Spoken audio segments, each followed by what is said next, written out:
আসসালামু আলাইকুম। কেমন আছেন সবাই? আশা করি সবাই ভালো আছেন। আলহামদুলিল্লাহ আমিও ভালো আছি। তো আজ আমি আপনাদের জন্য নিয়ে এলাম কচুরলতির রেসিপি। তো এখানে আছে ইচা শুটকি, আমি খুব ভালোভাবে ধুয়ে নিয়েছি। এখানে আছে রসুন বাটা, কুচি করে রাখা পেঁয়াজ আর মাঝখান দিয়ে ফেলে রাখা কয়েকটা কাঁচামরিচ। এখন রান্নার জন্য দিয়ে দিলাম তেল।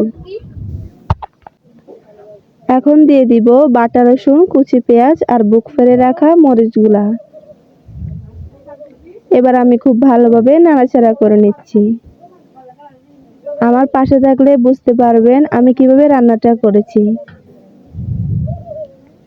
এখন দিয়ে দিলাম এর মধ্যে ইচা শুটকিগুলো, যাতে করে এর গন্ধটা চলে যায়। আমি খুব ভালোভাবে নেড়েচেড়ে এর মধ্যে দিয়ে দিচ্ছি হলুদ, মরিচ এবং লবণ।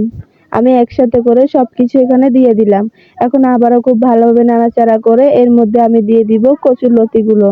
আর লতিগুলো দেওয়ার পর আমি হালকা হাতে একটু নাড়াচাড়া করে নিয়েছি, এই যে দেখেন। এবার ফিরে এসেছি কচুর লতিগুলো পুরোপুরি হয়ে যাওয়ার পর। তো এখন আমি লবণটা চেক করে নিয়ে একটা বাটিতে নিয়ে নিয়েছি, দেখেন কতটা সুন্দর লাগছে। খেতে কিন্তু ততটাই মজার, আপনারা অবশ্যই বাসায় ট্রাই করবেন, ইনশাআল্লাহ ভালো লাগবে। আজকের জন্য এই পর্যন্ত। আসসালামু আলাইকুম, সবাই ভালো থাকবেন, আল্লাহ হাফেজ।